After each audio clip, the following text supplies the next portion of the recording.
So let's see if any of our friends have something to say.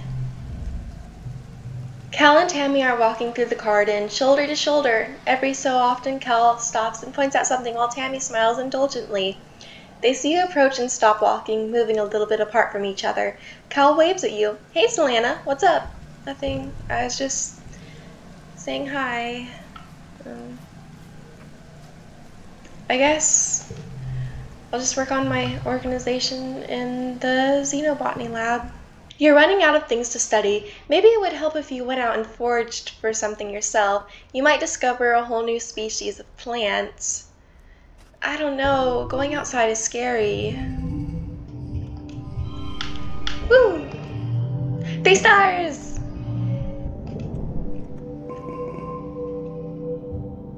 Enlightened. You've been enlightened by mastering a skill. Oh, I mastered biology. +1 to all mental skill increase for 3 months. Cool. Extra enhancement. Enhance your DNA in engineering. Cool. Let's go check that out.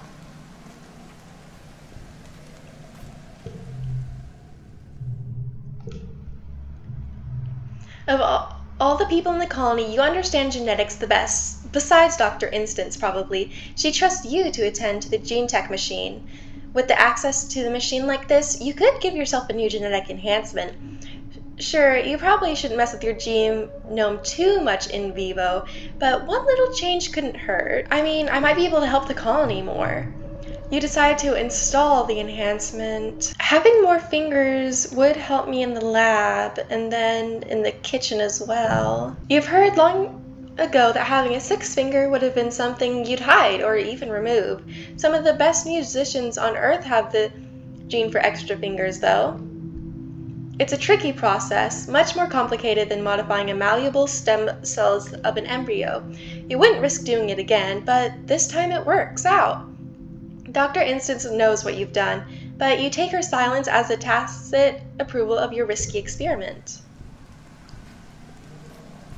Okay, do I have enough organizing yet? No, I don't.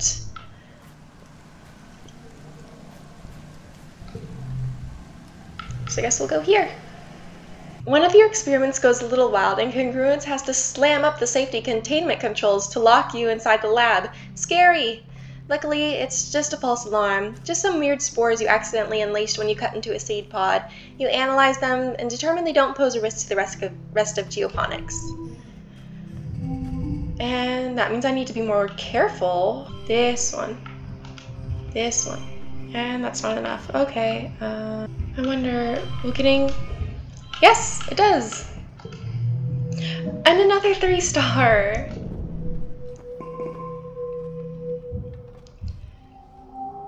And now it's glow season, which means a crystal cluster.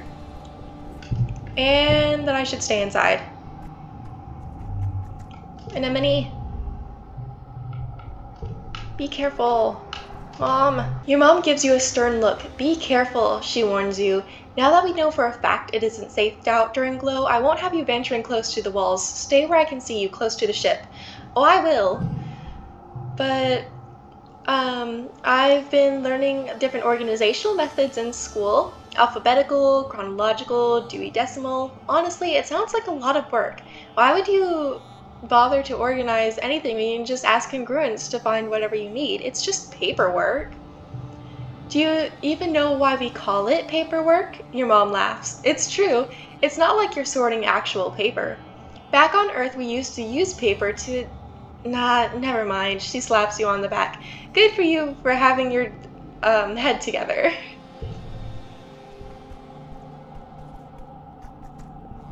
I think... Yes! I can apply to work in the kitchen! Auntie Cian's back to looking for volunteers to come to the kitchen with her. She's scanning the room for anyone who seems to be loafing around. I want to make sure that my mom gets food. She bustles over to you. You'll be perfect, Solanna, she says, hugging you. Then loudly to the others in the room she declares, I'm glad somebody around here is responsible enough to put in their share of work. Everybody else ignores her, shifting awkwardly.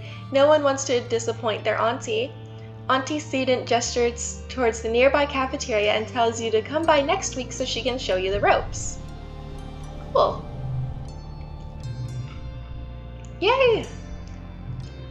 Back in space, cooking involved programming ration machines and putting dishes in the laser-matic dishwasher because water was too precious to clean dishes with. But now you're growing more real food and trying to figure out how to cook with it.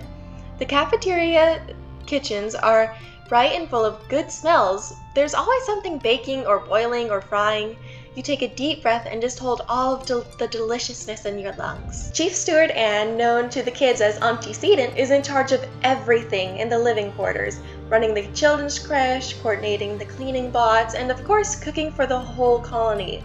It's a lot of work, but she's good at delegating to all of the kids she's raised here, including you. She's a big believer in learning by trying and doesn't mind if a few dinners are ruined in the process. Tammy waves cheerfully at you, and Auntie Sedent welcomes you with a big smile. Oh, look at you two. I just know you'll be a huge help around here. She shows you the nano printers. Just press this button, and the ration machine will spit out freshly pressed cake of soy rations. It's not tasty, but it's nutritious. Then she shows you to the range. A large pot of brown stew is bubbling away. Here is where the real magic happens, she says proudly. Tammy claps her hands excitedly. Auntie, will we get to decorate cookies? She asks. Sometimes me and Dad used to decorate cookies together, and it's really, really fun. I think everyone would really like it. We could do stained glass cookies with bobber fruit jelly. Yeah, that would cheer up people. Auntie Sedent chuckles. Cakes and cookies with fruit and frosting for 100 people? Why, you have quite an imagination, Tammy. She takes the ladle and spoons up for some stew. We need to focus on large, hearty dishes that we can easily feed many people, like this stew, she says. If things get busy, we can serve the soy rations as is, but it's much nicer to actually cook them with something else, she beams. Full tummies make for happy workers. Auntie Sedent sets you and Tammy up with a few basic kitchen tasks and leaves you to it. If you need help, I'll be just around the corner, she says. Or you can ask Congruence for advice. She has every recipe and method you could ever need. She's an excellent teacher. You quickly have your hands full with the sheer volume of food it takes to feed 100 people. Workers from the canteen shuttle back to pick up trays of soy rations and pots of stew at regular intervals. Somehow, you keep up. You poke your head into the canteen at lunchtime to see what people think about the food. Seems like they like it. Maybe you're cut out to be a chef. I just hope that my mom gets some of the food. There.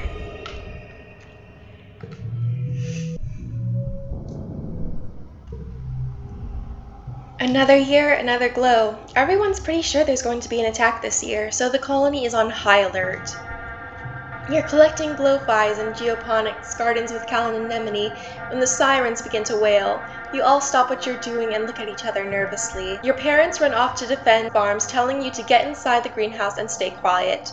Anemone declares she's going to the walls to watch the soldiers fight. She knows a good spot. We need to hide! You and Cal do as you're told while Anemone heads for the walls. You manage to push a trunk of gardening supplies across the door.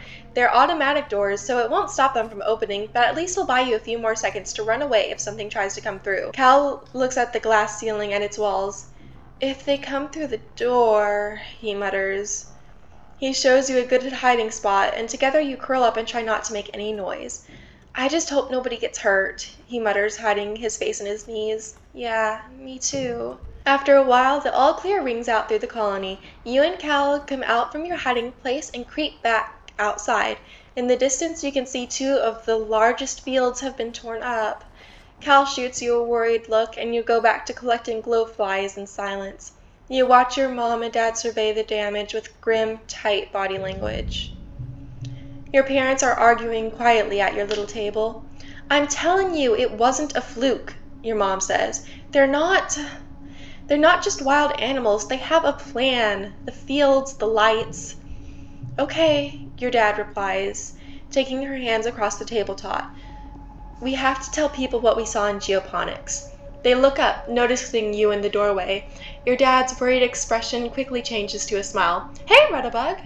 What happened to the fields? Your mom stands up. Don't worry about that, she snaps. Get to bed, it's late, and we have a lot of work to do tomorrow to clean up. Okay, well, then we're 14 now. Okay? Look at us. Look at Tammy. This is our first time making it to a teenager. Look at you. Well, I guess we'll help all our parents clean up the fields next time.